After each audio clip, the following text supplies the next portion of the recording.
Hello, everyone, and happy St. Patrick's Day. Welcome to our cyber insurance readiness review. 10 tough questions your cyber insurance carrier is going to ask you.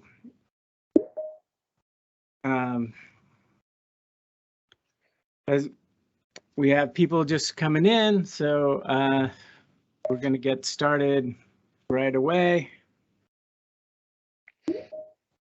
All right, gonna wait just a few more seconds, but as this the goals and the purpose of this presentation is to answer questions about cyber insurance and what the insurance companies are looking for and why the insurance companies have made it harder to obtain cyber security insurance, and most importantly, some takeaways, what you can do to make your business ready for cyber insurance.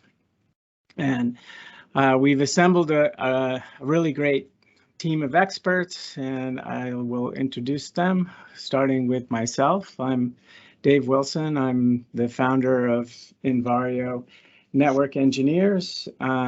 We are an outsourced and co-manage IT services for businesses. We implement and support businesses' cybersecurity stack. We're protecting businesses as well as assisting with their operations and productivity.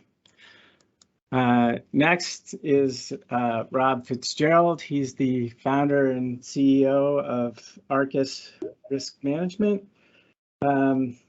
He's an expert in determining risks within your business and how to understand and prioritize and deal with risk and lowering your risk in your enterprise.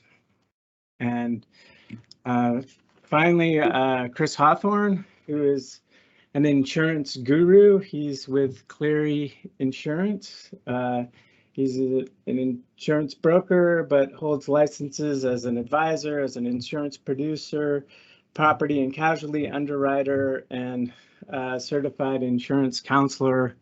He's also an author of many articles on cyber insurance within the insurance industry, and an instructor to at the University of Massachusetts on cybersecurity survival.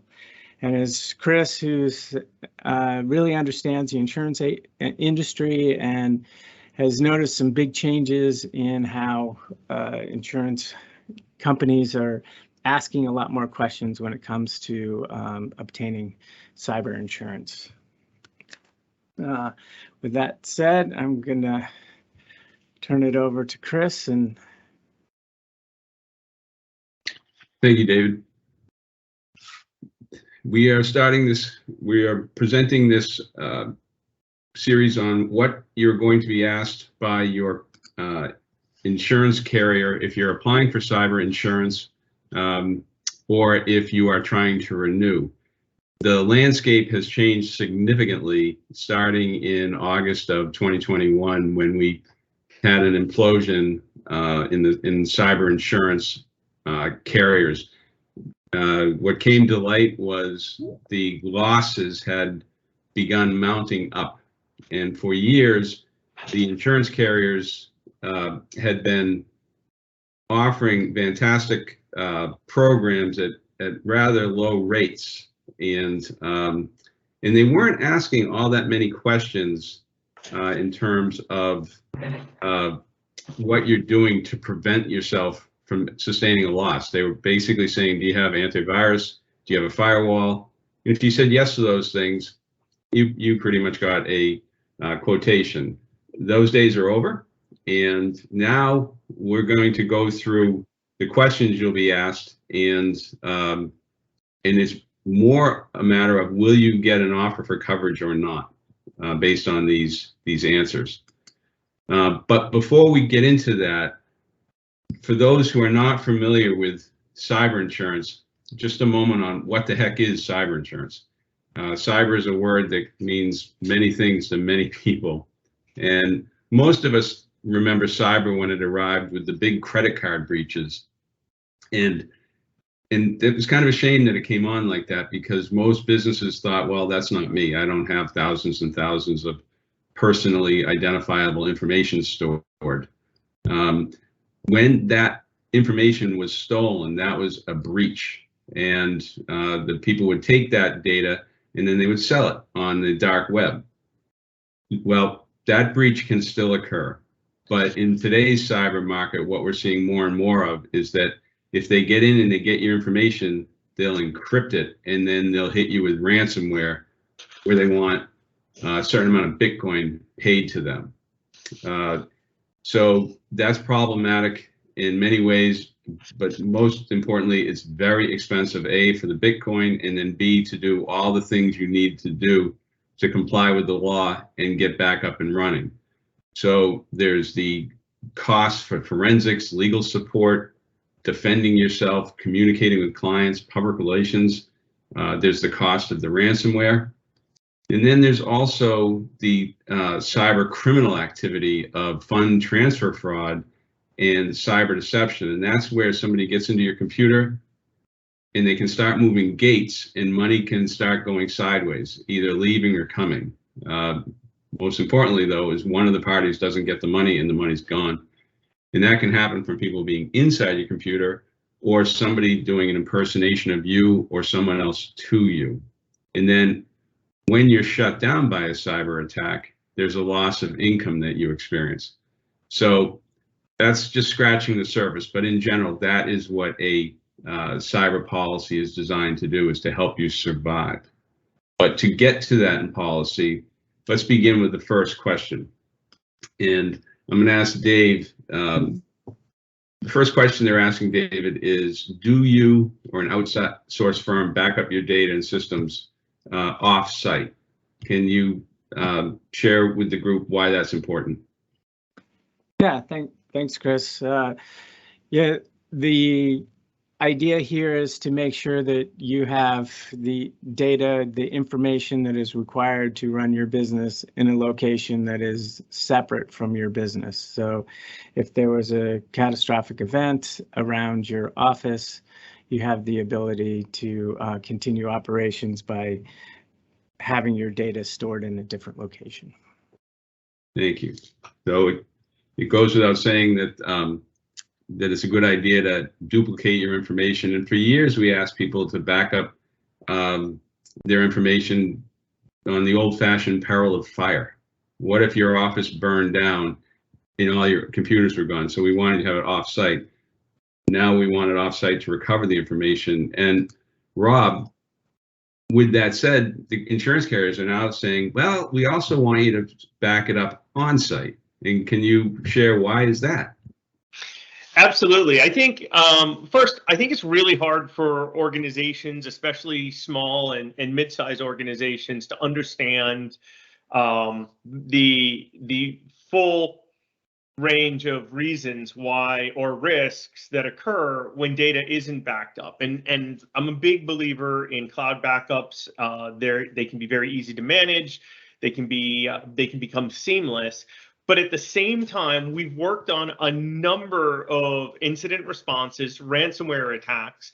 And what we know is that if all of the data is only in the cloud, that's accessible, is only in the cloud, it's going to take as much time as the pipe, the internet connection allows for the data to come back and be restored in your environment.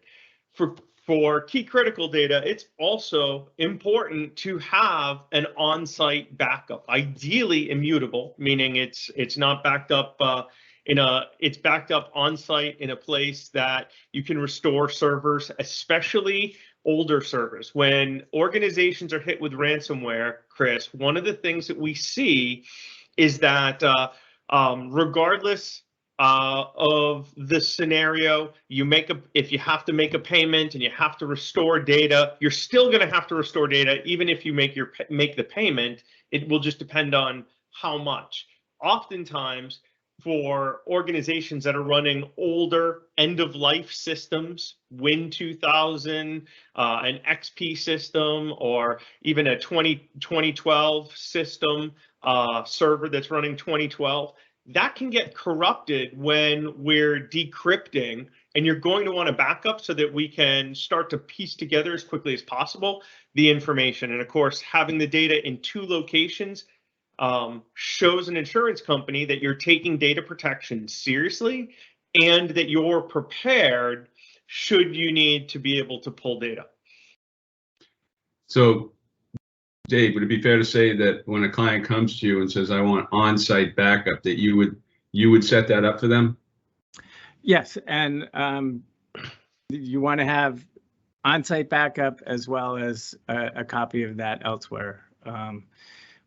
I've seen a lot of demos where they smash a computer simulating a destruction and want to make sure then you have an on-site backup that you can restore from within a couple minutes, and then when that gets destroyed, you have a backup in the cloud. So you'll hear this a lot, is just sort of layered protection. So your first backup is your on-site backup, and your second backup is your remote backup.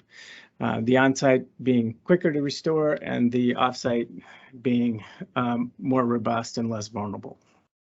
To that point, actually, this is a good time to lead into that, Dave. One of the questions some insurance companies ask, they can have different days, but they say, can you recover all your business critical data, which I'm sure that's different to every business, but can you recover all your mission critical data and systems within 10 days? Why do you think they're asking that? I believe they're asking that to make their customers aware that they need to do some math, and they need to think about exactly what being down would cost. If you're down for 10 days, what does that cost in loss of revenue? What does that cost as far as your reputation, and what does that cost as far as your sales pipeline, things like that. So you have a good understanding of what it costs, and then also the next logical step is, okay, how do I plan for this? What do I need to do to minimize this number? What are the steps that I need to take in order to restore my business in the event of a disaster? And it's something you don't want to be figuring out in the middle of a disaster. You want to be prepared. Well, Dave, you bring up a great point. Chris, if I can, 1 second. I think there's another piece to this that's just more, let's cut right to the chase. I think insurance companies want to limit their loss, right? There's cyber insurance, there's business continuity insurance. I think they want to limit their loss, and they're trying to say, listen, if you can't restore your data in 10 days or less, what is that financial impact to our bottom line? And do we want to insure you if you're not prepared, if you're not willing to be prepared? Chris, you're the expert. What do you think?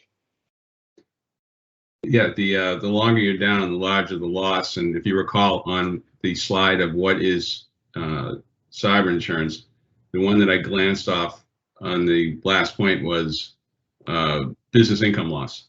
And so for every day you're down, that's another day of business income loss that you're experiencing. And to circle back on a point that you've made in the past, both Dave and Rob,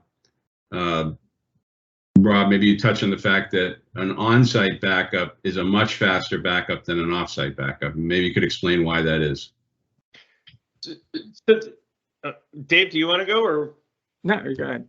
Oh, so one of the key differences between on-site and off-site backup is typically what we're seeing is that on-site backup, because there is no internet pipe to control or throttle or govern the speed of data recovery, the on-site backup potentially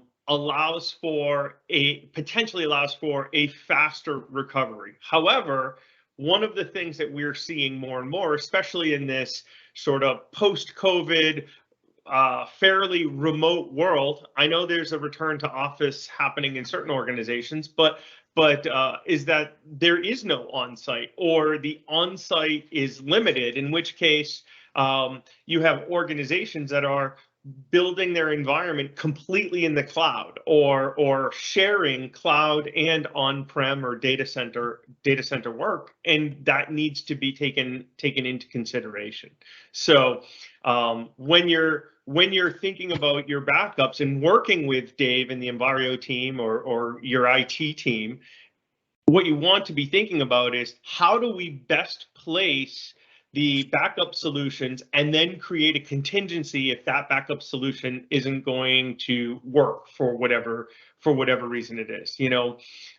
That's where I think it becomes really critical for businesses to get smart about their IT operations, their security, and think about it from a risk standpoint. Take the perspective of the insurer. How do we want to, what are they going to be looking for? Because this is no longer, Chris, you mentioned it earlier, and you and I are seeing it, Dave's seeing it, others are starting to see it too. This is no longer about, hey, is this going to impact my insurance premium for cyber coverage? It's, are we going to even qualify for coverage under cyber liability policies if we're not doing these things? And the answer is no. They can't afford to willy-nilly give out policies like they did even 2 or 3 years ago. So, or even a year ago. And to that end, let's go back to one of the basic questions that has been asked, and it's, I think most people are used to the words antivirus and firewalls, but could you take a moment, Rob, and just explain quickly what is a firewall, what is antivirus, what's the difference between them, and why do we need both?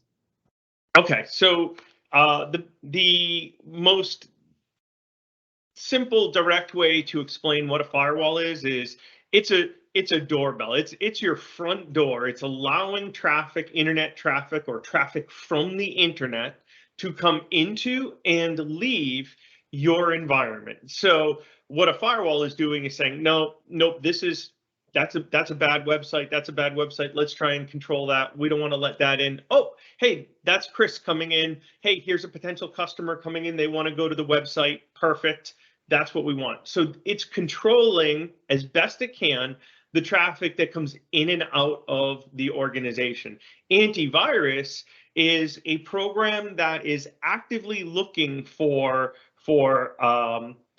known malicious programs, and it has definitions or signatures that it's looking for, so that if a new application comes in, gets installed, and starts to run, it can quickly determine, is that application part of this list of known bad applications? And if it's not, great, it can run. If it is, then the antivirus software says, stop, do not run on this computer, alert the IT team. And I think we'd be remiss if we didn't take a moment. The insurance companies, to a great degree, are not asking this, but they will be. David, could you also talk about the next step, which is after you have your firewall and then on your computers you have antivirus, could you also explain why you should also have something called endpoint detection? Sure. Antivirus is sort of the old name for what Rob described as a signature-based threat. The endpoint detection and response uses artificial intelligence. It uses to determine if the behavior of a program is somewhat malicious. Is that program going to a known bad IP address? Is it spawning other processes? So it's the next generation of antivirus, and I've heard it described as next generation as well. But they're starting to add some smarts. Along with that, a lot of these antivirus programs use a security operations center, which is having human beings that are watching over these alerts. One of the biggest problems with antivirus is a thing called false positives. It may look suspicious, but you're not really sure. And the hardest part about cybersecurity in general is, the actions may be the same. I've added an admin account to a device. it's good if that is a requirement for the business. It's bad if it's a malicious actor. So the action isn't the same, but the intent is different. And computers can't tell the difference, can't determine intent. So having a back end where if that were to happen, we've got an admin. Well, we should investigate, make sure that this is a legitimate use of this security. This is the right thing to do. So a lot of these antiviruses will have a back end and a security operations center, and that makes them, I think, much more secure. Let's see here. Oops. Okay, and Dave, if you would continue on. Sure. One of the questions they're all asking is, do you have remote desktop protocol? This one confuses people more than maybe any other question. Like, what the heck is remote desktop protocol? Great, thanks, Chris. Remote desktop protocol is a Microsoft Windows technology that has been incredibly successful and useful and widespread. It is the ability to remote control a Windows machine, which is great. If you're at home and your desktop is at the office, a lot of users will be remote controlling their workstation at the office from their house, as part of quarantine. Unfortunately, it gets back to intent, where if a bad actor were able to successfully log into one of your employees' workstations, there's a long list of bad things that can happen. So the insurance company want to know if this is in place, and if it is, they're going to want to make sure that there's the correct protections around it. Which leads us right to Rob. One of those protections is what they call multi-factor or dual-factor authentication. Rob, you do a beautiful job explaining what this is and why it's so important. I think thank you, Chris. I think multi-factor authentication is possibly the best way, the best initial step an organization can take to stop ransomware attacks. And that's because multi-factor authentication is essentially a way to ensure that the person logging into the computer or the website or the account or the service is who they say they are. So it's something it's something you have, it's something you are, right? So it's this idea. In the past, there's been a username and a password. And many years ago, if you were starting in computers in IT, back when I started, we were sharing passwords and accounts. And then it went to individual username accounts and passwords, and then we had to keep our password and make it complex. The problem is, if I know Chris's username and password, I can log in from my computer as Chris, or I could even, if I had access to his computer, log into Chris's computer as Chris, and the computer and the system would say, oh, this is Chris.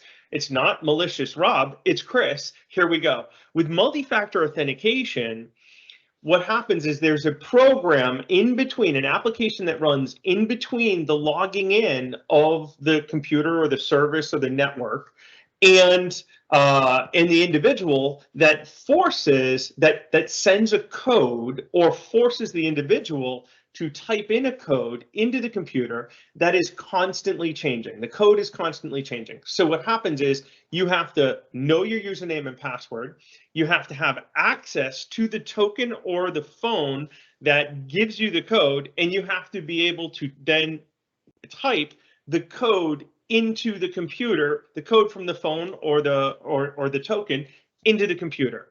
This is fantastic because if I'm a bad guy and I'm trying to hack into Chris's computer and I have his username and password, I type those in, MFA kicks in, multi-factor authentication. Sometimes it's called dual factor authentication. And what happens is I'm asked to put in a code that is only being sent or generated on Chris's phone. So unless I have Chris as a hostage and I can cut off his finger and use his thumbprint to log into his phone and then get access to the code, I'm not able to get in. Thank you. That's, well, beautiful. And Except for I your will finger, cut off your but finger, yeah. Chris. Don't worry. yeah, that was a new image. So those techniques so far have been system driven. The next two questions are more training and procedural. And in the promotion of this webinar, one of the things I was saying is that a lot of these things are low cost. You just need to know to implement them and how to do it and train your employees. The first slide is training that we're going to ask Dave to talk about that protects us from an outside threat. And then Rob, we're going to ask you about a training and a procedure on an inside threat. So Dave, would you jump in on the practice of callback verification? Sure. This is a threat that's often referred to as CEO fraud, and don't think it just happens to large businesses. This is, I think, the most effective way to steal large amounts of money from the hacker's point of view. And what they do is they'll find a user or employee. Oftentimes they may find their credentials because they used the same email and password at a different website. That website got compromised. And then these credentials unknown to that user are available. And a hacker will take those credentials and try it in many different places, especially that user's email. And if the multi-factor authentication is not enabled on the email and they have the username and password, they have everything they need, and they will log into that user's email. In the good old days, they would use that email address to spam the world, but they're getting more sophisticated. They will sit and read email coming back and forth, and they will look for payment instructions or an invoice or something being owed. And since they have control of the mailbox, they have control of the mail flow. So they may send out a message to the person about to make a bank transfer and get, oh, here are the new instructions. And it may be unaware, the party sending the email, that outbound message will be deleted from their sent items by the hacker. The person receiving the email will get a legitimate email from that person with the new banking instructions. And when the transaction happens, it means that a large payment was made to the wrong party. So it is vital that businesses understand that there needs to be a documented process and a follow-up process of verifying any sort of changes in payment instructions that come through email. You can't rely on email. So the old-fashioned pick up the phone and call. Pick up the phone and call. You know, just don't click the link in the email. Call the number on the back of your credit card. Verify the source. Make sure that you're it's a legitimate request. And thank you. And Rob, now to go internal, another procedure for, and this can often bewilder clients as well as myself in trying to explain it. Certain carriers want to see training for staff who transact funds. This particular carrier says $10,000. Certainly $10,000 would be the minimum. I could see going lower. But what are we up to when we're talking about providing training for staff who transact funds? So I think this is, you're absolutely right. This is complex. It can get convoluted, and I'll make it as simple as I can. Before we even get to training, the most critical thing, whether it's for external handling of funds, or internal handling of funds. You need to create a policy and a procedure. It has to be a document that you're able to show law enforcement or able to show your insurance provider should an event happen. From that document, you want to create training. You want to, one, teach the individuals that are involved. One, ideally, depending on the size of the organization, share with the entire company or the department or the team, again, depending on the size, reasonableness here, depending on the size of the company, that there are policies and procedures that need to be abided by. Two, if you're using these or need these policies and procedures, you will get training on them. We want to train on this, right? So we heard Dave just say something fantastic, which was, if you're getting notifications about a financial transaction, starting up a financial transaction, changing a financial transaction, ending a financial transaction, the policy should have in it verbal communication that you will call a pre-collected phone number, that to discuss with a pre-assigned individual that about the changes or the setup as be. When it comes to internal, there's a ton of fraud that still goes on, right? And we see this. I've come in and testified on accounts for organizations many times where an individual starts embezzling money because they have access to admin accounts.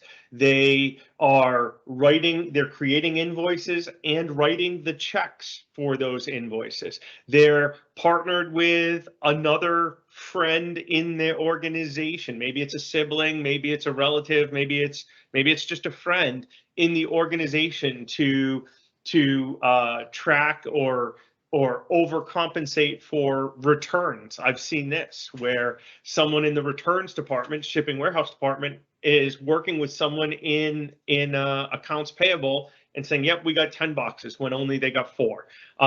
So it's important to say we need to separate the duties. If you're writing checks, you can't write invoices. If you're writing checks over a certain amount, or you're authorized over a certain amount, there needs to be a second signer on those checks or on those transactions. Anytime you can automate a payment process so that people are not allowed to touch it, don't need to touch it, aren't allowed to touch it. For example, maybe payroll, you automate that and lock it down. Using MFA further helps validate that it was Rob that went in and made that change and not Chris. So having these policies and procedures that clearly outline roles and responsibilities and what they are and are not allowed to do within your organization, even if you're a 3 or 5 person organization, you can write a 1-page document that will protect you. God forbid you're ever a victim of this. Thank you very much. And then the last 2 questions that we see, which I will handle, and they're 2 sides of the same coin, and that is, after inquiry of your company, do you have any grounds for suspecting any circumstances for which a claim might arise? And one reason this is particularly important in cyber is that in the last 10 years, very often when somebody was obtaining cyber, it was probably for the first time. And so there was really no documentation about what had come before. And so they want to know, is there anything going on that you think could give that a claim could come out of? And then obviously they would not be willing to sit on top of that. And this question has to be answered honestly, otherwise we have a case of misrepresentation, and that can go down to a whole nother path of problems that no one wants to be associated with. And then they ask a further question, which is, have you suffered a loss that actually happened? And each company has a different limit. This company has $25,000 that would have been covered by this insurance. And Again, there's no documentation very often of past losses if this is your first time buying cyber. So they're going to get you to self-report. And if you have had a loss that was larger than the $25,000 or whatever the limit is, then they want to know, what did you do to fix it? And again, the point is they're drilling down to how safe of a client are you to insure. So, Chris, what happens? Can you just maybe explain what happens when the insured, the client, just signs that documentation without either thinking it or covering it? Because isn't that insurance fraud if they did have an event? And what does that look like? How does that play out if they do become a victim? it can be insurance fraud. In the beginning, it can be misrepresentation, which gives a carrier the right not to pay a claim. If the claim starts getting paid and then it comes to light that there was knowing misrepresentation, now we've gone deeper into the woods. So suffice it to say, with an insurance company, you always want to play with all your cards on top of the table, because at the end of the day, the insurance carrier will find all the cards. And don't pay the premium and give them a ticket out of paying the claim, and risk any kind of criminal behavior on your part. Also, if you get caught up in a misrepresentation situation going forward, getting coverage in the future will be next to impossible if you've been non-renewed or canceled for misrepresentation. So in terms of the takeaways, Rob, what would you say the takeaways of the presentation are? So from my standpoint, the takeaways of what we're trying to convey for attendees is get your backups in place. A lot of organizations, especially let's say legacy organizations, have some type of online, on-site, on-prem backup. Look for a remote backup solution that can meet your needs. You're going to need both. If you want to stop cyber attacks, if you want to stop ransomware as best you can, roll out multi-factor authentication. To be clear, I can't fathom within the next 3 to 6 months every insurance company not requiring it as a minimum standard for coverage. Get on top of that now, because it takes time to properly roll out MFA. And if you improperly roll it out, or you only partially roll it out, to Chris's point, you're going to run into problems later on. Antivirus and EDR, excellent tools to help protect your environment, maintaining your firewall and using a SOC service. A lot of times organizations like Chris's or Arcas can help with selecting vendors or implementing the tools that you need. From a team perspective, you want to have a breach attorney. You want to have an attorney on staff, or not on staff. You want the phone number of an attorney that you can use. It can be within the existing or legal organization that might represent you, or another, to help you. You want to have identified an incident response team. You want to have a good relationship, maintain a good relationship with your insurance broker. I talk to Chris probably every single week about different things that we're doing. Have your IT services team know who you need to contact. Ideally, pull together a list of your most critical systems so that they know what to be able to work on first. You may need crisis management and PR services if your organization works in certain industries or is large enough. Getting cyber insurance in place, crime insurance, which is different than cyber insurance. They're going to request a written information security plan. I believe every state in the union now requires businesses to have a written information security plan, and many states are requiring a written incident response plan as well. These are all real three categories of things that even a small 2, 3, 4 person business can get on top of and get done relatively quickly. Larger organizations, it might take some time, but even they should be able to pull this together, especially reaching out to people like Chris, reaching out to people like Dave and the Invario team, or even Arcas. And thank you for that summation. I want to just share one thing in terms of selecting a security team. I would suggest Dave is far better to help you than Chris. So yeah. Well, I've had a question. The incident response team, would you see that as primarily internal group, internal, external, primarily external? Who would make up the incident response team? So I think it depends, right? It depends on the size of the organization. One of the organizations I used to work for, Analog Devices, they're huge, 10,000 employees. They have an internal incident response team. Many of our clients, we provide incident response services. Many of our clients will reach out to us and say, hey, it's this type of incident. We want your team to come in and help. Whether they have a team or not, it's identifying someone that you can call. Because let me tell you, as most people, when they get hit, most organizations don't address this. And when they get hit, what happens is they reach out to the biggest names in the industry, and there's lots of big names. There's Mandiant, there's Kroll, there's Palo Alto now has gotten into the game.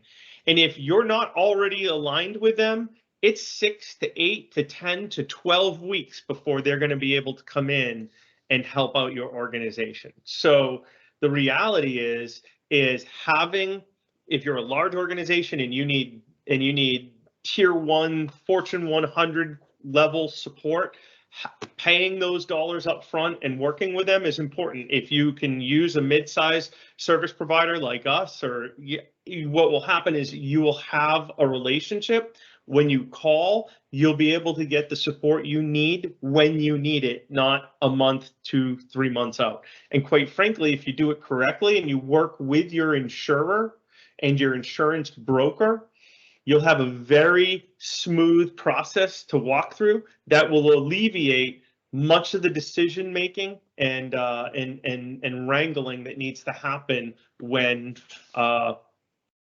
an organization is hit. So Dave, would you say, so what do we do now? Well, first you want to review your policy, work with your insurance broker, somebody like Chris Hawthorne, to make sure that go through a few scenarios with them, make sure that the insurance that you imagine is actually in place. Complete a checklist, go through evidence showing you've done these things. Do your due diligence prior to any breach.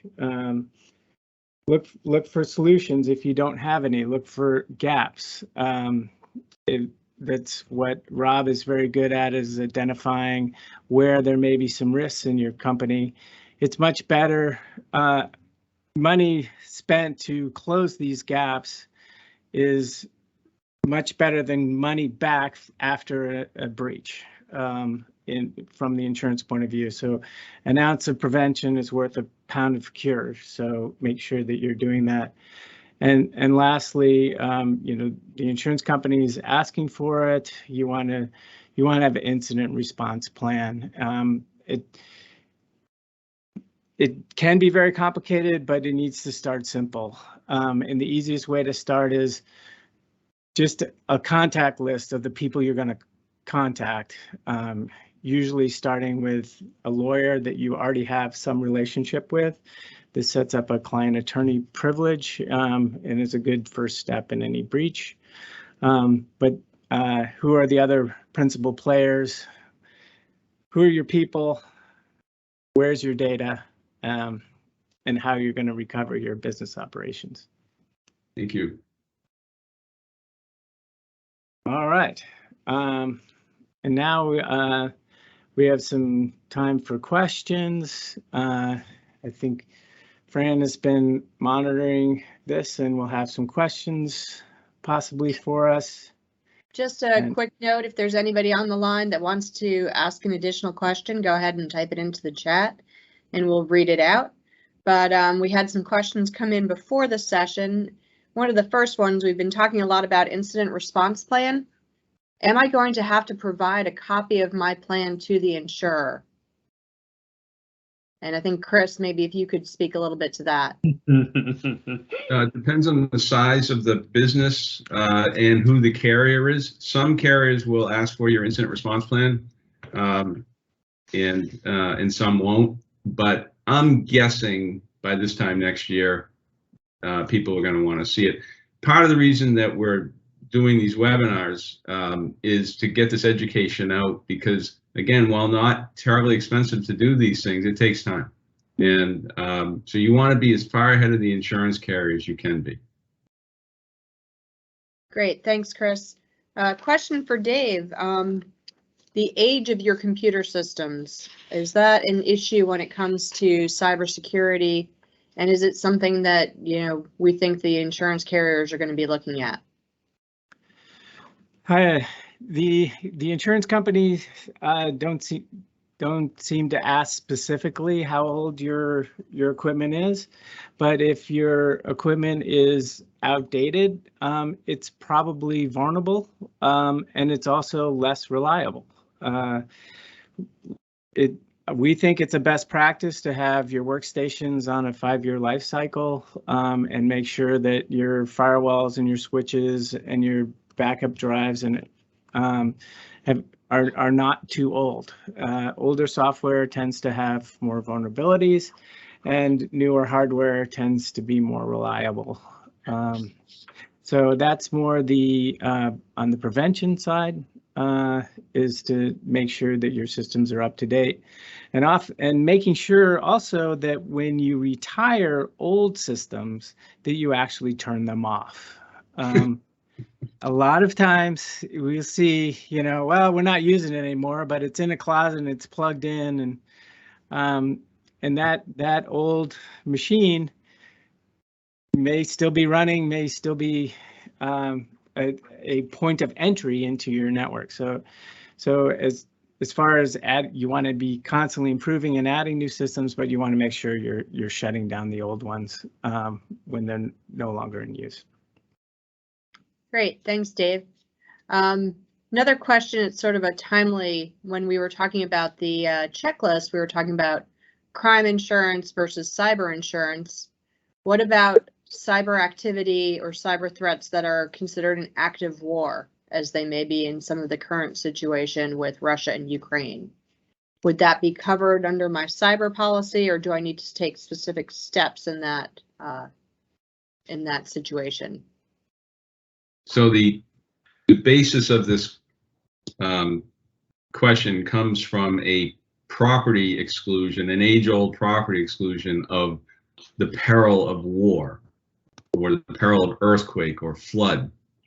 And with some perils, you can buy additional coverage. You can buy earthquake coverage. You can buy flood coverage. With very few exceptions, you can't buy war coverage. And the reason for that is no insurance company has the funds it would take to insure against a physical attack. So there is a war exclusion in almost all policies.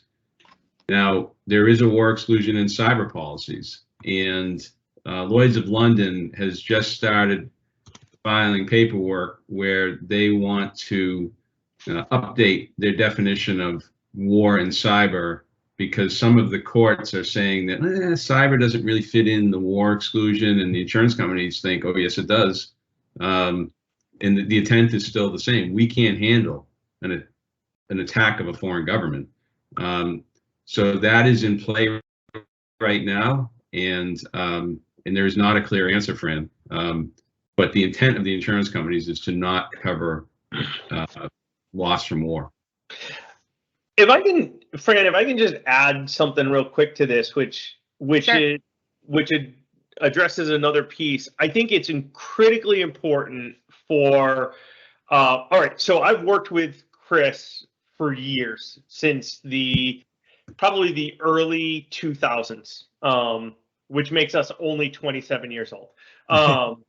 But there are so many nuances to insurance policies that when you're working with your broker, I strongly advise that you not only rely on them, but ask about cyber crime, ask about cyber business continuity, ask if there are distinctions, because different insurers create different lines or line items that may or may not be included or excluded based on the insurer and their policies. It's and just because you have a cyber attack, if you don't have cyber crime insurance, you may not be covered nearly as wholly or completely as you think you are, and vice versa.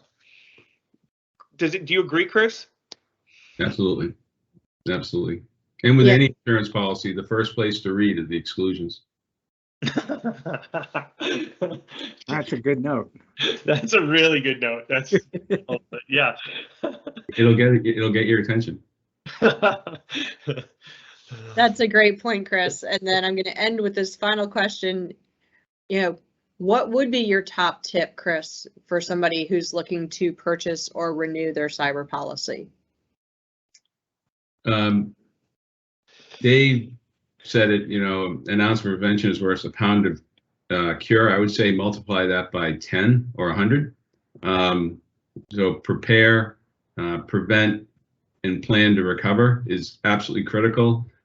And to tag team that with insurance, when you're purchasing or when you look at a policy that says it also includes cyber, I would suggest that's not a good idea. You want a standalone cyber policy if possible, and then you want to take the time to understand what it is that covers. Looking at your general liability policy and seeing that there's a little bit of cyber thrown in is not going to feel too good after a claim. So taking the time to prepare, to document, to have a recovery plan, and to know that you vetted your cyber you'll be thankful you did, because if you should get hit, it's an incredibly painful process, and you'll be thankful for every moment you spent getting ready for it. Thank you, Chris. So Great. that's all the questions we have. I'm going to turn it back over to Dave. All right, just want to thank everybody for coming and have a very happy St. Patrick's Day, and leave us any comments or feedback. We'd be happy to do this again. So thanks for your time and thanks for your attention, and have a great day. Thank you. Thanks, everybody. Thank you.